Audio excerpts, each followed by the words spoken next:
Buckle up, sports fanatics. This is the Sports Chasers Podcast, your HQ for in-depth sports talk.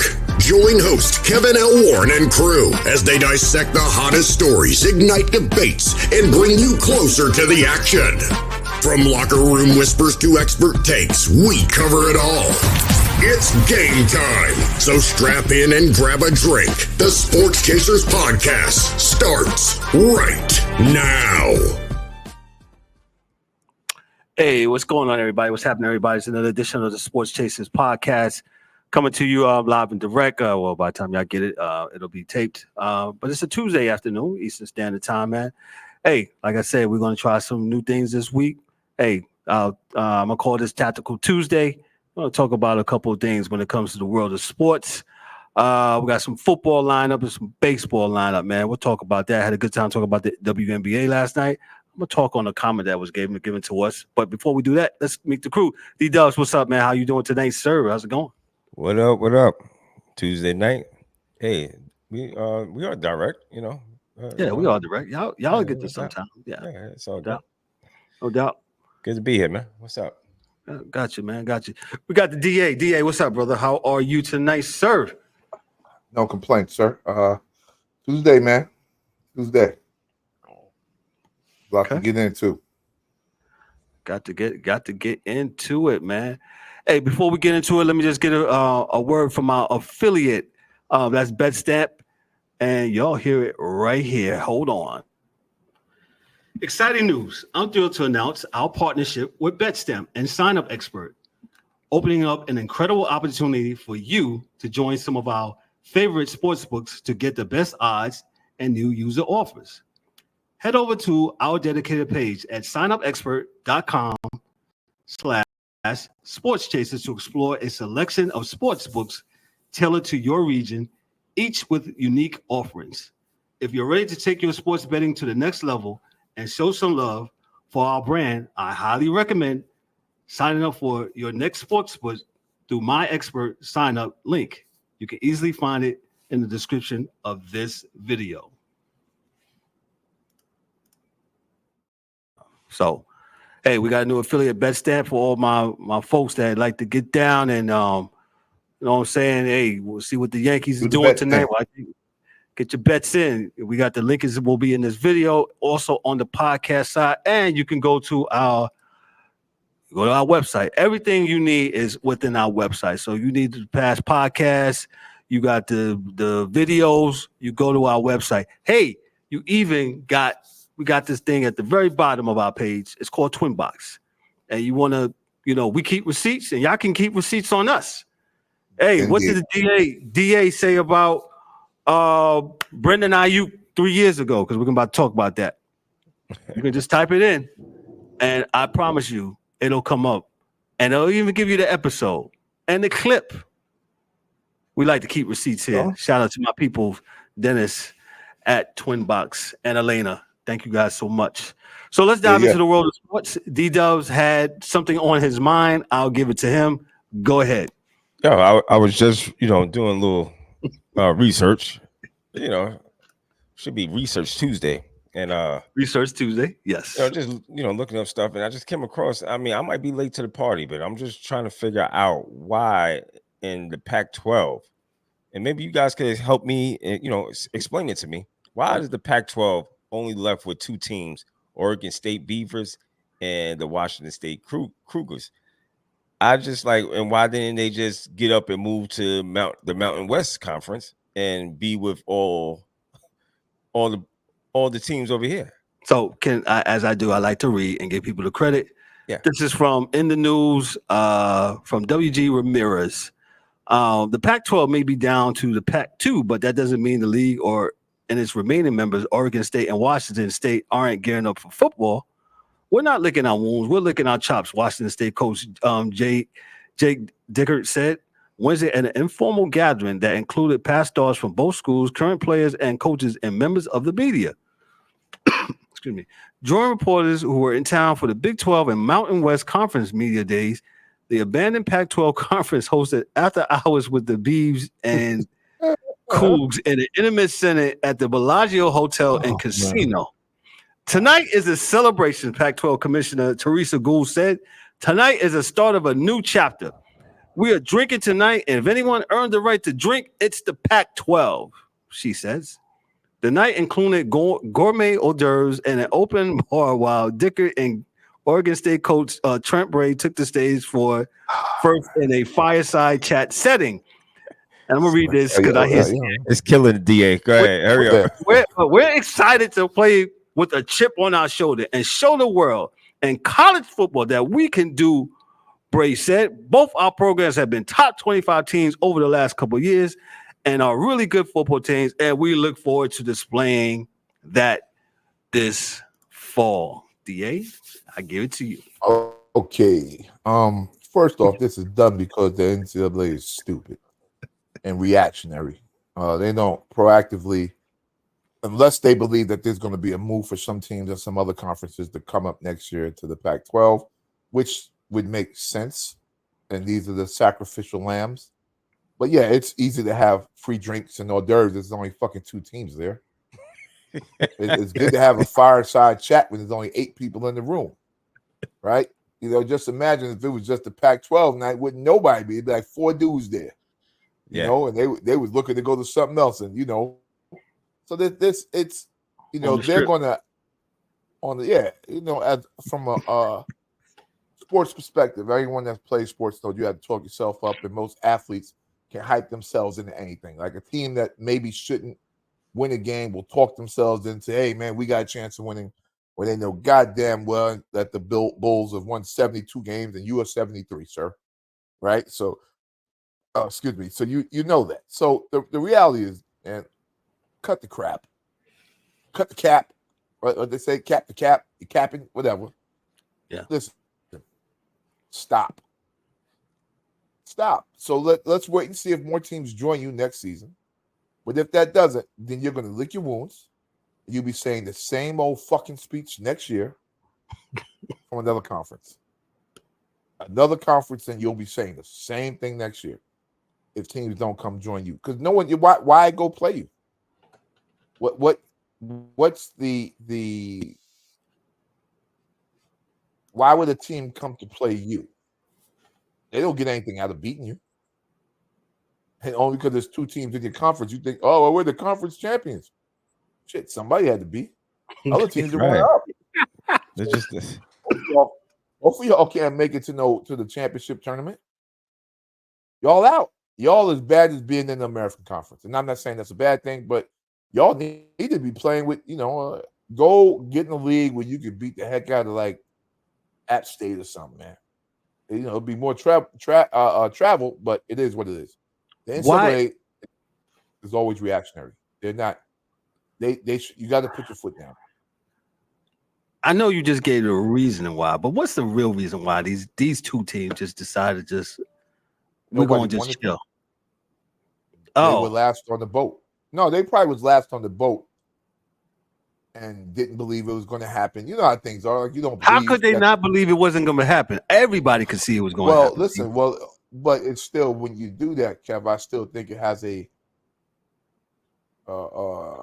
what's that shit we was talking about yesterday?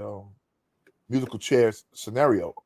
So you there waiting around, think, ain't gonna happen, and the music stopped, ain't no chairs. Everybody else in the chair, you just talking mess. You ain't think it's gonna happen. You ain't think the music gonna stop. And there's no chair for you. And then you are standing in the league with 2 teams. They know they gotta feel stupid about it, but again, you can't say that. So it's the money and everything else, and they'll just have to deal with it as a team, as 2 teams. I guess you're gonna eat all the hors d'oeuvres at the Bellagio. Hey, it's only 2 teams.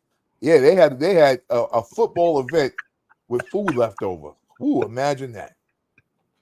It was food left over, but there's only 2 teams there. So well, apparently they're confident, right? So I guess they're supposed to be. Or they're supposed to say they're confident, because I don't know a great player unless they're taking all the NIL money there that stayed.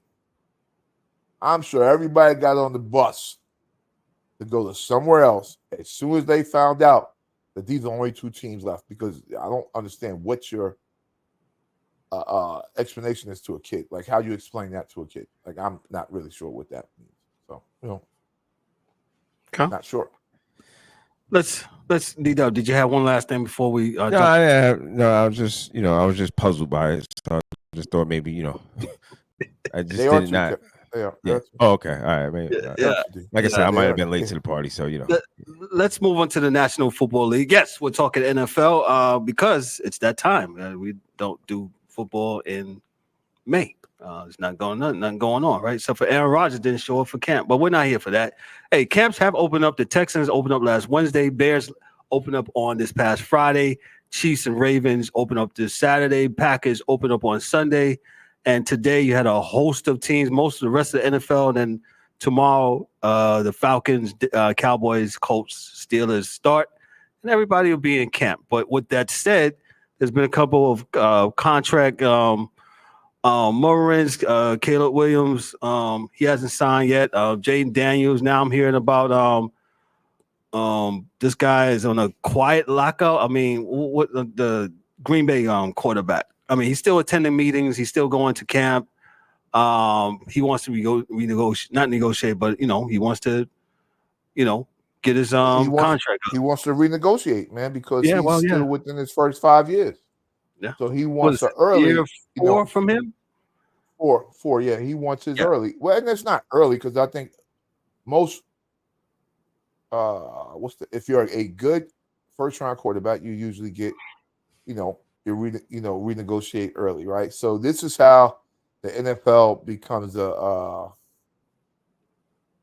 kind of a copycat league, but no one, and the agents know, the players know, but the fans don't know. So they say, oh well, Brock Purdy got his, but he was the last pick. So he's not on a 5-year contract that's structured, right? He's on I think a 3-year contract.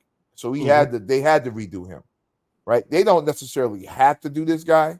And maybe, like folks saying, listen, I can't tell you the reasoning. And I'm not going to say I agree with what folks say. Like, oh, well, we want to see another year. Well, fuck you. I'm sorry. Excuse me. Oh, boy. Ms. Warren, I apologize. I'm sorry, man. She just got back. Yeah, I'm sorry.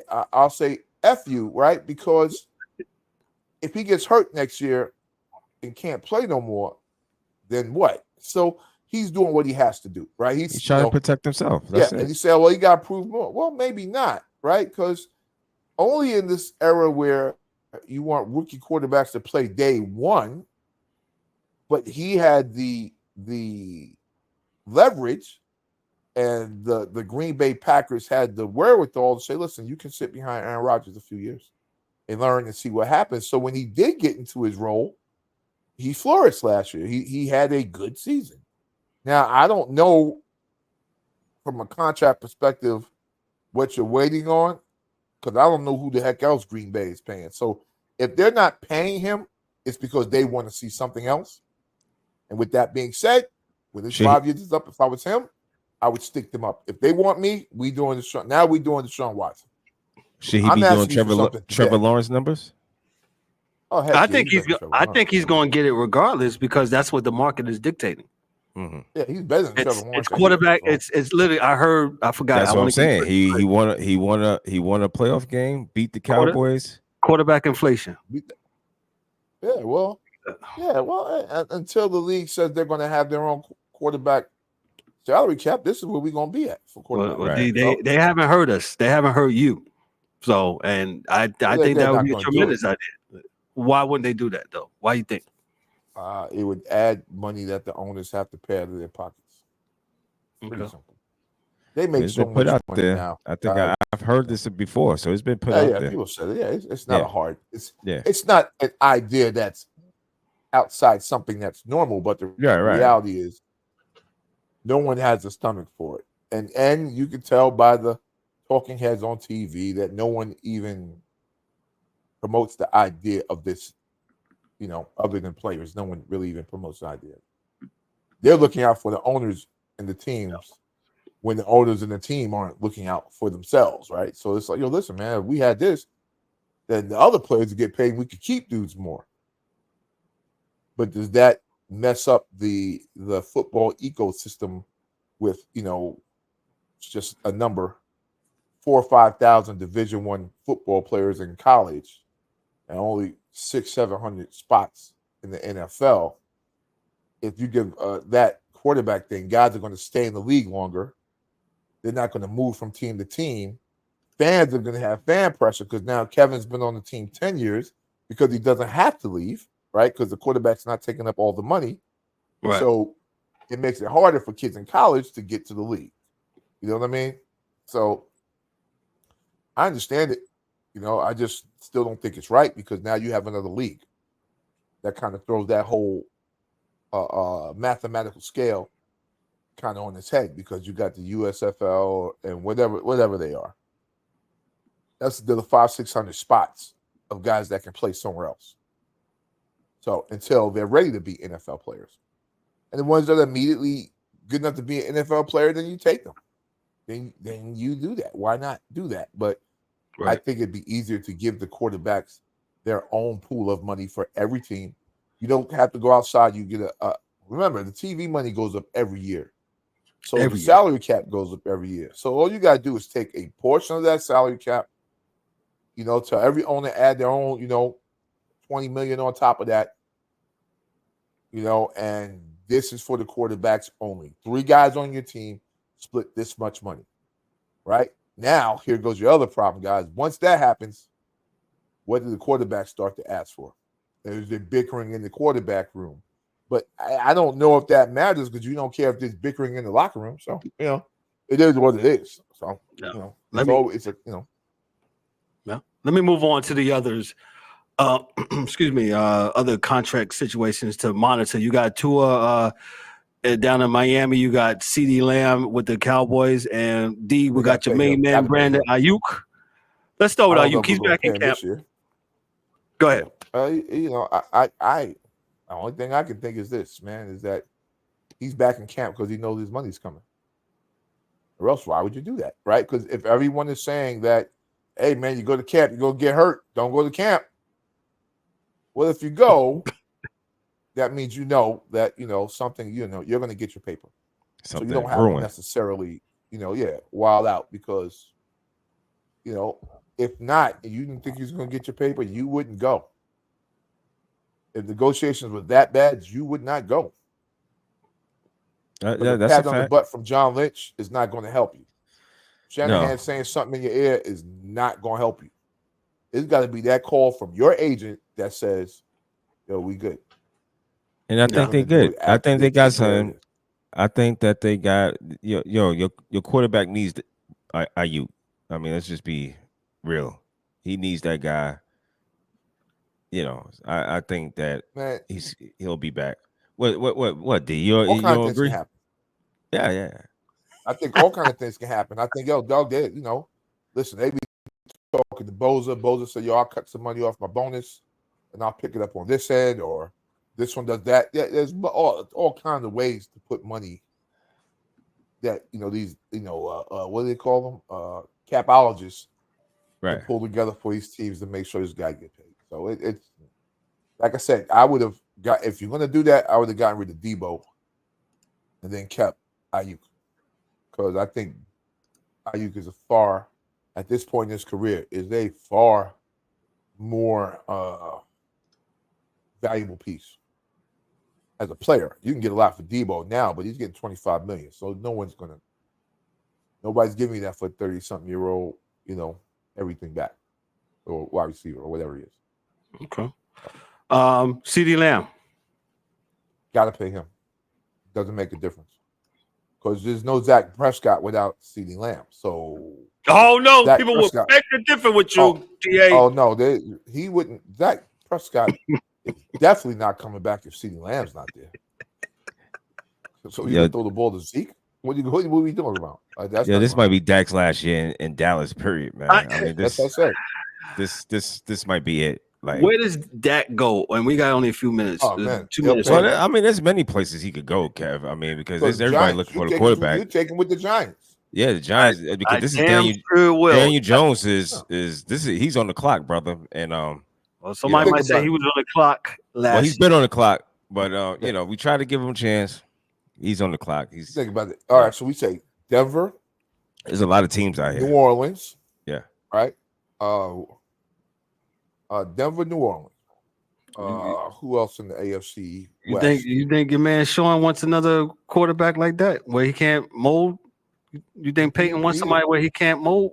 Yeah, he didn't mold nobody else. He's talking shit. Who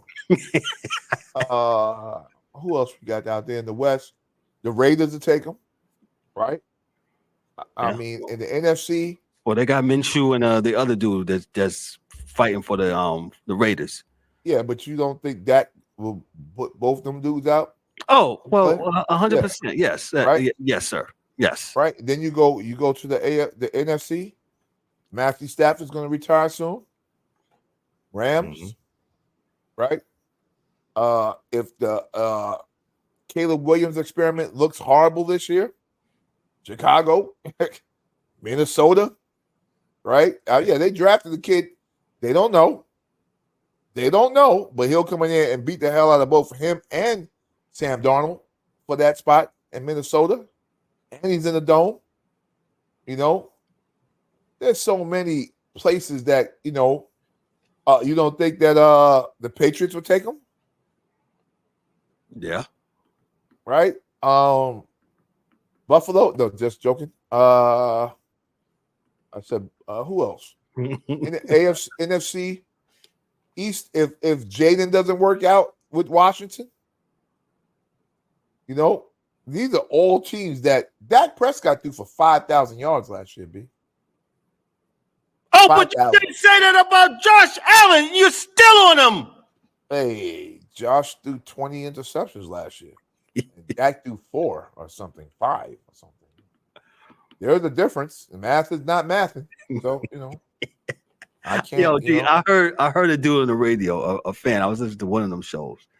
And I really wish I could have got you on the show because he absolutely was caping for Josh. He said, "How can anybody just say that?" But he's a great quarterback. He's Brett Favre. I was like, wow. Yeah. He is. Brett Favre is the only quarterback going to the Hall of Fame with more interceptions than touchdowns. Yes, he is. Facts. If you want to do that, we can do that. What Brett Favre was must-see TV because he would try some things and it would be exciting. Oh, he's John Wayne. He's a gunslinger. Yeah, but how do they feel when they lost to the Cowboys 3 years in a row? When they lost to the 49ers when they went to the Super Bowl. When they lost to the 49ers when the Super Bowl Niners, you know, they didn't even get past it. So, you know, like, come on, man. Like, yeah, it's all good. And the press just likes their guys. And he was the guy that they liked, and they liked them taking welfare money from people in Mississippi anyway. So it kind of didn't matter as a quarterback what happened. They less like he was one of their guys. No, it happened. No, he took it, and he had to give back some. So, I mean, it's facts. He had to give back money. So he did it. He gave back $1 million and change, which was not near what he took. But the reality is he wouldn't have gave it back if he didn't do it. But point that remains is people like Brett Favre, so Brett Favre could do what he wanted to do. I'm not saying he was a bad quarterback. I'm just saying he threw the ball to the other team a lot, and I watched it. So that is all. Okay. Let's move on to baseball real quick. Trade deadline. Yankees. Jazzy. That's his name, right? Jazzy. Yeah, Jazzy from Florida. I think that's what they say. Listen, that's the only guy I see us getting because he's, you know, he's fast. You know, we need that. You know, Max Scherzer said he's not waiving his no trade. So, you know, F him. So Max is hanging out in Texas. Okay, so let me read this from Brian Cashman. The focus for general manager Brian Cashman said to be late inning relievers, a versatile infielder, and a big bat, while also being open to acquire a stud starting pitcher. See, that's what he said.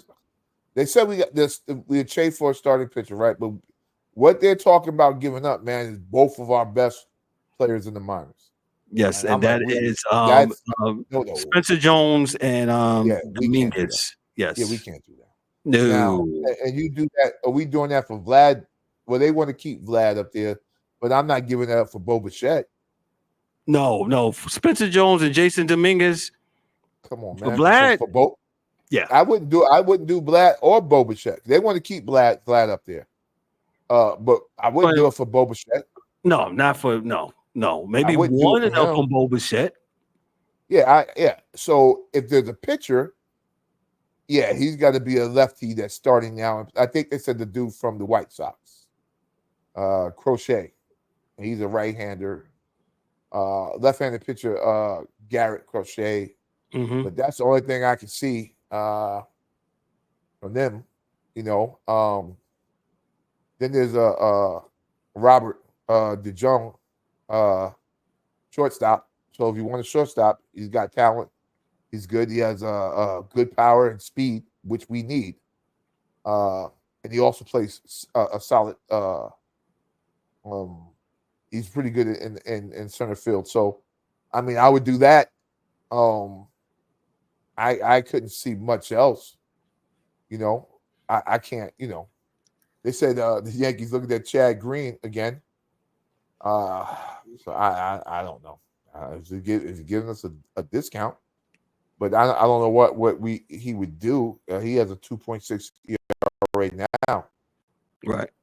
So I'm not really sure. Just think about it. The Yankees started 50-22, and they are now 60-42. So they have lost 10 out of their last 20 ball games. Yeah. I mean, but that's the beauty of having a fast start. Yeah. So they're 1.5 game behind the Orioles. Speaking of the Orioles, let me get into them real quick. According to Jeff Passan of ESPN Sports, the Orioles are willing to discuss moving veteran first baseman Ryan Mountcastle, really good steady first baseman for the Orioles, and Cedric Mullins, who's been a center fielder. I think he's been playing platoon. I forgot the rookie's name, but he's been playing platoon with them. So they're looking to make some moves with that. Who else? The Braves are adding. This is according to Jeff Passan again. The Braves are adding, but not all in. The Nationals is mentioned as a possibility for Atlanta as the front office eyes outfield help. Even if they wanted to be all in, they might not have a choice. They have just one of the most depleted farm systems in baseball. And again, there's just aren't a ton of sellers. Yeah, they're asked out. They just got to wait for Buddy to get back from injury, and when is he supposed to return? Oh man, it was the ACL, right? So I don't know. Next year, bro. Yeah, he won't be right this year. So his little brother's nice, but I don't know what they're gonna do. Yeah, no, he ain't him. But yeah. No. So Alonso's off the market, so we could just tell Ryan that's not gonna happen. That's never. Well, shout out to the Astros who started off bad. They are tied for first place in the American League West with the Seattle Mariners at 52-48. My dad's Guardians are leading the pack in the American League Central. Like I said before, the Orioles is ahead 1.5 games against the Yankees. The Phillies are running away with the not running away. They're 8.5 up on the Braves in the National League East. National League Central, you got the Brewers and the Cardinals. And we're going to have Dan back on because Dan wasn't on. Dan, your team cannot be sellers. The Pirates are 6 games out. The wild card, they are currently, as my screen refreshes, the wild card, they are a half game on the Mets in the wild card. And how awful the Mets were in the beginning. So the Mets ain't selling. Pirates ain't selling. Pirates better not be selling. No, they got some great players. They got some great players, man. So they got a good young core. I would back off the gas. You never know what can happen in the post. Oh yeah, in Pittsburgh. Yeah. You know what I'm saying? I think the last time they had like a wild card game there, they said the atmosphere was tremendous, especially in that beautiful ballpark that they got, PNC Park. Big fans up in Pittsburgh, B. They love that game, man. They love that game. And they're one of the chartered franchises in baseball. We are family, brother. We are family. Yeah. Shout out to the 1970 Pirates Day, Barry Bonds days, Andy Van Slyke. Those days. Yeah, man. So we got a so I think we're good. I think we're good. So and I don't want to talk about nothing else. I ain't talking about the basketball team. Listen, we'll wait till they start playing for real, and then we'll see what it is. Right? So, I don't care right now. On behalf of myself, appreciate y'all locking in and hanging out with us tonight. On behalf of myself, I'm Kevin L. Warren, your host and moderator for the DA for Darryl D. Warren. He got knocked off by the storm in his area. Yo, this is and excuse me for the rest of the crew. Yo, this is a Sports Chasers podcast. Hey, y'all be good. Y'all be great. Hey, we'll holler at y'all later. Peace. That's a wrap for today's episode of the Sports Chasers podcast. Don't forget to subscribe on YouTube and your favorite podcast platforms and connect with us on all social media channels for exclusive content and updates. We'd also love for you to join the conversation, share your thoughts, and become part of the Sports Chasers community. And remember to tune in next time for some more real sports talk. Until then, stay frosty.